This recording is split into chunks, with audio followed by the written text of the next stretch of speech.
बोलिए सांचे दरबार की, बोल बोल बोलिए प्यार की।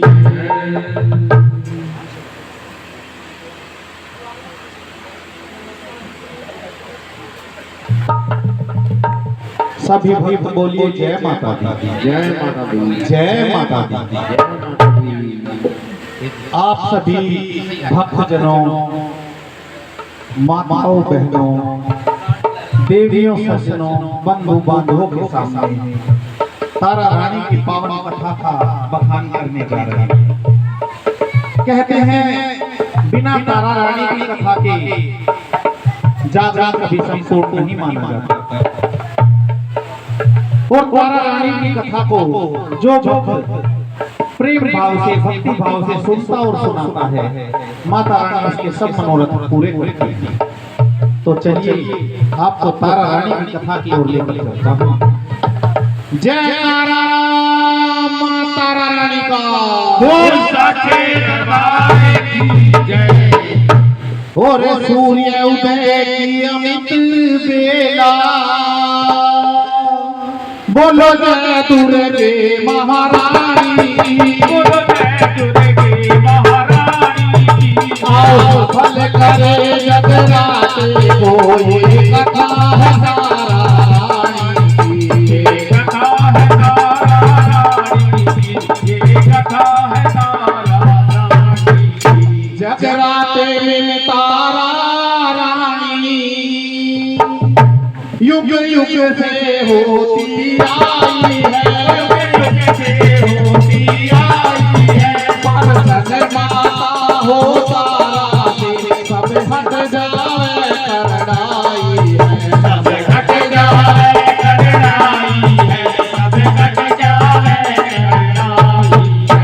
सच्चे मन से अर्जी माँ के, जो चरण कमल में आवेगा, जो चरण कमल में आएगा। सारे दुख में माता हर दे, वो नाम अमर कर जाएगा। वो नाम अमर कर जाएगा, वो नाम अमर कर जाएगा। मन सोचे फल जगराते में, मैया पूरे करवाती है, मैया पूरे करवाती है। अटके काम सिद्ध माँ करती, और ऐसी मेरी दाती है, ऐसी मेरी दाती है, और ऐसी मेरी दाती है। मानचंद माँ के द्वारे पे हुई घंटों की गणगोर तारा की कथा सुनाते हैं सब भक्तों को नाम। कथा आरंभ होत है, सुनो बात मेरी माँ, भंडारे के वादियों आज जागरण की रात। आज जागरण की रात गात में जोश भरा माँ तेरा, अंधन पुत्र सब दियो माँ गुण गुण तेरा। दिन दूनी और रात चोनी, माँ भंडारे भरपूर रहे, भंडारे भरपूर रहे। जिस घर में जगराता हो, माँ भूत बीमारी दूर रहे। भूत बीमारी दूर रहे, और भूत बीमारी दूर रहे। सभी भक्त विनती करते हैं, अर्जी मंजूर हमारी हो, अर्जी मंजूर हमारी हो। जितना खर्चा जगराते का हो, दूना देगा तारी हो, दूना देगा तारी हो, दूना देगा तारी हो। बोल सांचे दरबार की जय। यस बेटा थोड़ी सी बढ़ाई। पैसा लौटा ले।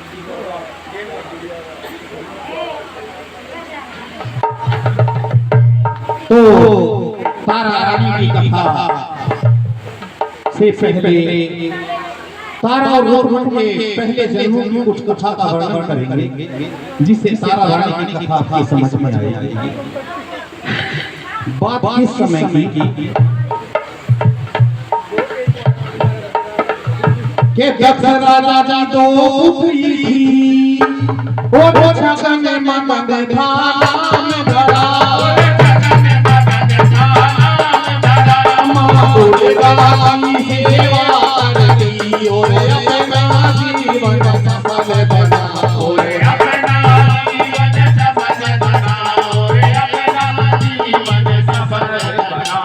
एकादशी व्रत करे वे ध्यान मगन हो जाती थी, माँ अम्बे की सेवा करती और भगवान से फल पाती, और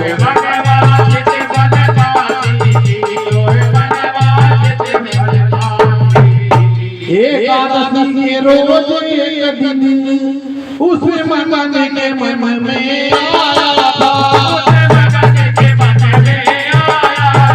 वहीं बाहर से पास सभा उससे गलती से आया था,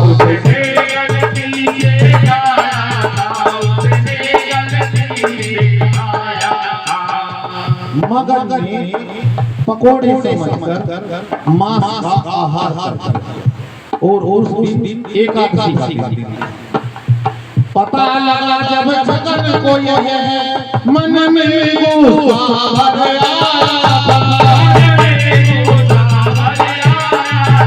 यह नीच काम तूने किया, फिर उसको पाप लगाया,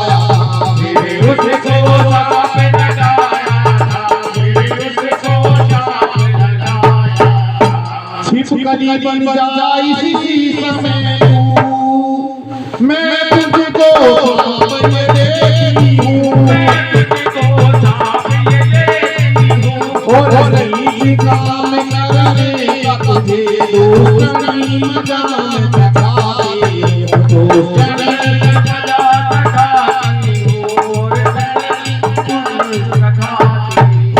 और इस तरह से छगन ने मगन को पूरा कर दिया।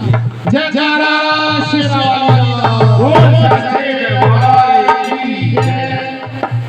छगन की बात सुनकर मगन ने बड़े बड़े भाव से उसे कहा, तेरा साथ तो मेरे से माथे पर मैं छिपकली बन जाऊंगी, पर मेरी बहन इस योनि से छुटकारा कैसे पाऊंगी।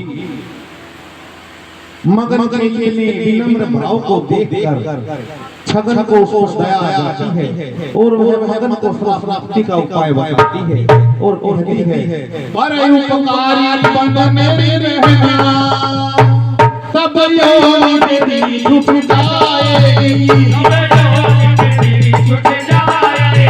कहीं जीवों की पूजा से बचा जब अपना नाम कमाएगी, जब अपना नाम कमाएगी, तो इस तरह से छगन ने मगन को प्राप्ति का उपाय बताया, और आप सभी ने सुनी कि ये तारा और रोहन के पहले जन्म की कथा थी। ये तारा और रोहन दो बहनें पहले जन्म में छगन और मगन बनी। जय जरा शेरावाली का बोल। आइए अब आप सभी भक्तों के सामने तारा रानी की पावन कथा को आगे बढ़े, और तारा रानी की अगले जन्मों की कथा सुनाते हैं। तो सभी बोलिए जय माता जय। के सत्यवादी एक राजा रहता, दुर्गा माँ पुजारी था, बड़ा ही धर्मात्मा रखता, माँ श्रद्धा उसने बड़े ही प्यार से अपने महलों में करवाया। उसी राजा महारानी ने उसको स्वप्न में दर्शन दिखलाया। अब ये लोटा यार ओ दिया वरदान उसे यूं, तेरा कुंकम चाहूंगी, तेरी पुत्री बन करके तेरे घर में आऊंगी। एक बड़े ही सत्यवादी राजा हुए, जिनका नाम राजा स्पर्श था। वे माता रानी के बड़े ही अनन्य भगत थे, और आए दिन माता रानी के जगराते और योग करवाते रहते। एक दिन माता रानी के सपने में आती है और उन्हें वरदान देती है कि मैं तेरी पुत्री बनकर आऊंगी और तेरा जीवन सफल बनाऊंगी। समय बीतता है, कुछ समय बाद रानी गर्भवती होती है। गर्भवती रानी फिर हो गई बड़ी सुहानी आई है। गर्भवती रानी हो गई बड़ी सुहानी आई है। समय आने पर रानी ने गोदी में कन्या पाई है, गोदी में कन्या पाई है। माता रानी का जन्म नहीं होता, अवतार होता है। जन्म के समय में उसकी मां को नींद आ जाती है और जब आंख खुलती है तो वह गोदी में कन्या को पाती है। राजा पंडितों को बुलवाता है और उस कन्या का नामकरण कराता है। पंडित कन्या का नाम तारा रखते हैं और बताते हैं कि यह तारों की छांव में हुई है, इसलिए इसका नाम तारा रखा जा रहा है। और इसके ग्रह नक्षत्र ऐसे हैं कि यह माता की बड़ी परम भक्ति होगी और युगों युगांतर तक इसकी महिमा का वर्णन किया जाएगा। बोल तारा रानी। इसी तरह फिर कुछ समय बीता, रानी दोबारा गर्भवती हुई और रानी ने फिर दूसरी कन्या को जन्म दिया। परंतु इस बार कुछ अलग हुआ। कन्या को देखते ही रानी डर जाती है क्योंकि उसका स्वरूप ऐसा है। काला है रंग उसमें मोटे, रानी लोगों को नीले बात के भूखे, जल्दी से जो बुलवाती है, जन्म पत्री उस बनवाती है। जरों को देख पंडित जी को कहते हैं सत्य हर जन डोली, अगर कन्या इस घर में रहेगी तेरी रसीद सारी देगी, तेरी रसीद सारी देगी। तो पंडित जी उसी कुंडली देखकर बताते हैं कि अगर यह कन्या इस घर में रहेगी तो तेरा राजपाट यश गौरव सब कुछ समाप्त हो जाएगा। अब पंडितों की बात सुनकर राजा को बड़ा आश्चर्य हुआ। राजा ने कहा कि पंडित जी जरा कुंडली देखकर बताइए कि मेरे साथ ऐसा क्यों हुआ कि इस कन्या का मेरे घर में जन्म हुआ और इस कारण इस कन्या के भाग्य में यह सब लिखा हुआ है। तो पंडित जी बोले कि राजा रानी दोनों सुन लो, राज की बात बताते हैं। बहु संग का जो कहती है वही तुम्हें समझाते हैं, वही तुम्हें समझाते हैं। राजा अब आप सुनो, पिछले जन्म में भी आप राजा और एक शिकार खेलते खेलते आप बहुत दूर जंगल में निकल गए और थकावट होने के कारण आपने आराम करने का निर्णय लिया। मंत्री ने आपके आराम की व्यवस्था की और आपको लेटे ही नींद आ गई।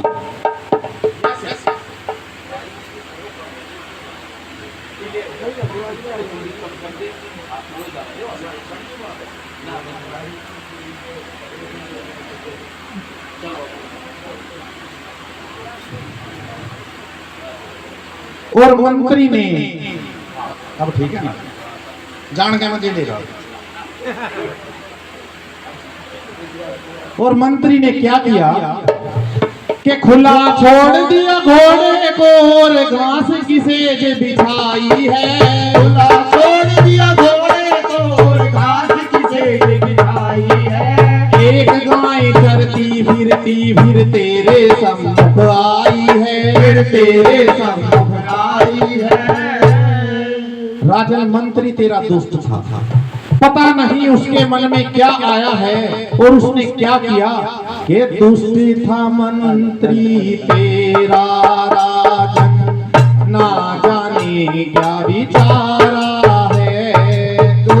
क्रोध में आके उसने गाय को बड़े जोर से मारा है। दोस्त था मंत्री तेरा राजन, क्या विचारा है। क्रोध में आकर उसने जोर से गाय को बड़ी जोर से मारा है दुष्ट था मंत्री तेरा। गाय को मारने की आवाज से राजन आपकी निंद्रा भंग हो जाती है और फिर तड़फी गाय मरी सामने, तुझको बहुत मलाल हुआ, भला बुरा कहकर मंत्री को देश से तूने निकाल दिया। अब आपको बताते हैं प्रत्येक जीव को उसकी करनी का फल, चाहे अच्छी हो चाहे बुरी हो, दोनों करनियों का फल भुगतना पड़ता है। ये नहीं है कि आपने थोड़े से पाप किए और बहुत सारे पुण्य किए तो आपको पाप का दंड नहीं मिलेगा। पाप अपनी जगह, पुण्य अपनी जगह। तो तारा रानी के श्राप के कारण जिस छगन को, जिस मगन को छिपकली बनना था, वह माता की परम भगतनी थी, लेकिन उसने गलती से मांस खाया था, तो उसके पुण्य कर्मों के कारण उसको पहले गाय का जन्म मिला। उसके बाद उसका गाय के बाद अगला जन्म श्राप के कारण छिपकली के रूप में होगा। तो राजन, तूने मंत्री को तो देश से निकाल दिया, परंतु विचार किया कि गौ हत्या तो हुई है, गाय की हत्या का बड़ा भारी पाप है, इसका पश्चाताप करना चाहिए। तो तूने सोचा कि गौ हत्या का पाप है भारी, सोच बहुत ही घबराया, इसका प्रायश्चित करने को तूने यज्ञ है रचवाया। राजन, तूने विचार किया और यज्ञ भंडारे का आयोजन करवाया और उसके लिए खीर का प्रसाद बनवाया। राजन कहते हैं सांप के दांत में जहर होता है, छिपकली की पूंछ में जहर होता है, मक्खी के सिर में जहर होता है और दुष्ट व्यक्ति के रोम रोम में जहर होता है। तो मंत्री तेरा दुष्ट था, तेरा मंत्री दुष्ट था, तूने उसे देश से निकाल दिया था। बदला लेने के लिए उसने क्या किया, वह पंडित का वेश बनाता है और रसोई घर में चला जाता है। क्या करता है, पंडित का वेश बनाकर रसोई घर में वो घुस जाता है, बन रही खीर देख पाता है, मरा हुआ सांप फिर निकाला है, कड़ाहे खीर के में डाला है, इसे जो खाएगा मर जाएगा, यज्ञ राजा का निष्फल जाएगा, यज्ञ राजा का निष्फल जाएगा। तो मंत्री ने तो अपनी चाल चल दी, परंतु इस करनी को आज कोई नहीं देख रहा, सिर्फ एक जीव देख रहा है। कौन बताएगा कौन देख रहा है? बहुत अच्छे, सब ध्यान से सुन रहे हैं। के छपकली के छत से लग कर देख रही करनी सारी,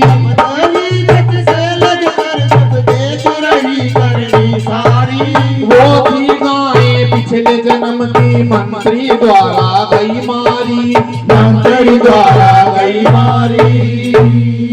छिपकली ने सोचा कि इस खीर को जो भी खाएगा वह मर जाएगा। छिपकली सोचती है तेरा भी इस योनि से मुक्ति पाने का समय आ गया है। इतने में राजन, तूने क्या किया कि भंडारे को शुरू करो, तूने आवाज लगाई है और फिर तेरे सामने छिपकली ने कढ़ाई में छलांग लगाई है। राजन, अब तुमने देखा कि छिपकली ने खीर की कढ़ाई में कूदकर सारे प्रसाद को खराब कर दिया, तो दुखी मन से तुमने उसे बिना सोचे समझे श्राप दे दिया और क्या कहा कि भंडारा झूठा हुआ सारा, मन में उदासी छाई है, दुष्ट नीचनी पापनी तूने क्या करनी दिखलाई। राजन, तूने बिना सोचे समझे उसे दुष्टा और नीच और पापिन कह दिया और फिर सोचा कि खीर को एक गड्ढा खुदवा कर जंगल में फिकवा देता हूं ताकि जंगली जानवर उस खीर को खाकर अपने प्राण ना गंवा दे। इसलिए जब तूने उस खीर को बाहर फिकवाया है तो काले सांप का पिंजर भी तूने पड़ा खीर में पाया है। राजा, अब तेरी समझ में सारी बात आ गई कि यह सारी घटना किस तरह से हुई है। राजा, अब तेरी समझ में आई ये जो हुई कहानी है, बेजुबान छिपकली ने अपनी दे दी कुर्बानी है। तो राजा ये वो ही कन्या है जो पिछले जन्म में छिपक ली थी और इसे तेरा ही श्राप लगा है और यह अब तेरे घर में जन्मी है। तूने कहा था कि तू नीच है, तू दुष्ट है, अब ये जिस घर में रहेगी वह नीच का घर हो जाएगा। तेरे घर का यश गौरव राजपाट सब कुछ नष्ट हो जाएगा। तो भक्तों, अब तक आप सुन चुके हैं किस तरह मगन ने गाय का और फिर छिपकली का जन्म लिया और तारा ने छगन के बाद एक अप्सरा का जन्म लिया था और अब राजा स्पर्श की बड़ी पुत्री तारा के रूप में जन्म लिया। अब सुनिए तारा रानी की मुख्य कथा जिसमें माँ की महिमा का वर्णन है। जयकारा शेरा वालिदा बोल साचे दरबार की जय। अब राजा ज्योतिष से पूछते हैं कि अब मैं क्या कर सकता हूँ, कृपया करके कुछ उपाय बताइए। तो पंडित जी कहते हैं, तू है ज्ञानी और सयाना, मोह ममता को छोड़ दे, तू लकड़ी के संदूक में रख के नदिया के अंदर। ज्योतिष के कहे अनुसार राजा संदूक एक मंगवाता है, हीरे मोती उसमें जड़वाता है। मोह ममता का नाता तोड़ दिया, नदिया में फिर संदूक छोड़ दिया, नदिया में फिर संदूक छोड़ दिया। इस प्रकार राजा ने तो अपनी छोटी कन्या को विदा कर दिया और बड़ी कन्या का लालन पालन करने लगे। उधर बक्सा नदी में बहता बहता आगे काफी दूर निकल जाता है और एक पंडित जी को दिखाई देता है। पंडित जी बक्से को देखकर चमचमाते हुए हीरे मोतियों से जड़े हुए बक्से को देखकर लालच में आ जाता है और बक्सा निकालने का प्रयास करता है, परंतु बक्सा उसकी पहुंच से दूर निकल जाता है। विधि का विधान तो ये ही था कि वह कन्या एक नीच के घर पलनी थी, तो वह पंडित जी को कैसे मिलती। तभी पंडित जी को एक भंगी दिखाई पड़ता है। वह पंडित जी भंगी को कहता है कि इस बक्से को निकाल लो। भंगी कहता है कि मुझे क्या मिलेगा। पंडित जी कहते हैं और सोचते हैं कि अनुमान लगाते हैं कि बक्से के ऊपर हीरे मोती जड़े हुए, अगर बक्से के अंदर ज्यादा कुछ धनमाल होता तो बक्सा डूब जाता। तो पंडित जी कहते हैं कि बक्सा बक्सा केवल मुझे दे देना और इसके अंदर जो कुछ भी हो उसे तुम ले लेना। भंगी उस बक्से को निकालता है और खोल कर देखता है तो बड़ी हैरानी होती है। वह आश्चर्यचकित हो जाता है कि खोला ढकना गौर से देखा, हुई बड़ी हैरानी है। बक्से अंदर अंगूठा चूसे लेटी कन्या भवानी है। बोल साचे दरबार की जय। इस प्रकार कन्या को लेकर तो भंगी बहुत खुश हो जाता है और पंडित जी बक्से को लेकर वहां से चला जाता है। भंगी को कोई औलाद नहीं थी, वह कन्या को लेकर घर आ जाता है और अपनी पत्नी की गोद में देता है। जब उसकी पत्नी ने कन्या को सीने से लगाया है तो महामाया की माया देखो, अद्भुत खेल रचाया है। ममता में भर गई वो माँ और दूध छाती में उतर आया है। बोल साचे दरबार की जय। इस प्रकार उधर तारा का पालन पोषण एक राजघराने में होने लगा और भंगी ने उस कन्या का नाम रुक्मण रखा और समय बीतता गया। देखिए माँ की महिमा, तारा की शादी हरिश्चंद्र राजा से होती है और रुक्मण की शादी भी उसी नगर में एक भंगी से हो जाती है। जो रुक्मण की सास थी वो राजा हरिश्चंद्र के घर में साफ सफाई करने के लिए जाया करती थी। समय बीतता है, रुक्मण की सास बूढ़ी हो गई तो अब रुक्मण को हाथ में ये जिम्मेवारी आ गई। तो आगे क्या घटना घटती है। एक दिन सफाई करने के लिए रुक्मण तारा के घर जाती है। रुक्मण की सास बूढ़ी हो गई, रुक्मण ने काम संभाला था, रुक्मण ने काम संभाला था और उसी शहर में हरिश्चंद्र का लग दरबार निराला था और लग दरबार निराला था, वहाँ लग दरबार निराला था। रुक्मण रुक्मण सफाई करने एक दिन तारा के घर पर आई थी। तारा के घर पर आई थी। तारा बैठी थी बीच भवन, फिर एक बार नजर घुमाई थी। फिर एक बार नजर घुमाई थी। फिर एक बार नजर घुमाई थी। माँ की कृपा से फिर तारा ने रुक्मण को पहचाना था और 3 जन्म तेरे मैं बतला दूं, इसमें नहीं बहाना था। तारा ने अपनी बहन रुक्मण को माँ की शक्ति से पहचान लिया। 3 जन्म की बात जब रुक्मण ने सुनी तो अपने मन में खुशी मनाई थी और झाड़ू बुहारी छोड़ वहीं पर भागी घर को आई थी। बोल सांचे दरबार की जय। ये जो नींद आ रही है ना, ये मत सोचो कि हमें कुछ हो रहा है, भाई हम सुन नहीं पा रहे, कथा निकल रही है। ये सब माँ की कृपा हो रही है। अभी इस कथा में आके आएगा नींद आने का कारण भी। बोल सांचे दरबार की जय। लिया पहचान एक दूजे को और जिया उमा कर आया था और तारा जी के खुशी के मारे नैन नीर भर आया था। ऐसे ही समय बीतता रहा, दोनों बहनों का मेल मिलाप होता रहा। एक दिन तारा ने माँ का जगराता करवाया तो रुक्मण ने पूछा कि बहन यह तू क्या करवा रही है? तो तारा ने बताया कि ये माता का जगराता हो रहा है, इसमें जो भक्त सच्चे मन से माँ से अरदास लगाता है महामाई अवश्य पूरा करती है। तो रुक्मण ने कहा बहन मैं भी अरदास लगा रही हूँ और अगर मेरी मनोकामना माँ पूरी करती है तो मैं भी माँ का जगराता कराऊंगी। तो रुक्मण ने अरदास लगाई।